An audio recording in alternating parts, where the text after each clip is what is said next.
আমার দুষ্টুর জন্মদিন খুব ছোট্টখাট্টো করে আমরা সেলিব্রেট করলাম। সত্যি কথা বলতে জন্মদিনটা ছোট্টখাট্টো করে করলেও আনন্দটা অনেক হয়েছে। ছোট মানুষদের খুশিতে মানে বাচ্চাদের খুশি মানে মা বাবার খুশি।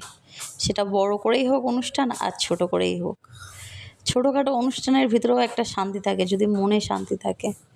দেখো ওর বন্ধু-বান্ধবদের বলা হয়েছে কয়েকজন, ওর বন্ধু-বান্ধবদের বলা হয়েছে মাত্র কয়েকজন হাতে গোনা, আর আমাদের ফ্যামিলিটাই। খাওয়া দাওয়ার সব ভিডিওগুলো তোমাদেরকে দেখাতে পারছি না এই কারণে, কারণ রান্নাবান্না করার সময় খাওয়া দাওয়ার সময় অনেক ব্যস্ত ছিলাম। এত ব্যস্ততার ভিতরে দেখো ওটা কী করে যে এটা রান্না হয়েছে, ওটা হয়েছে, সেটা হয়েছে, সেটা আমি আর পারিনি সত্যি কথা বলতে।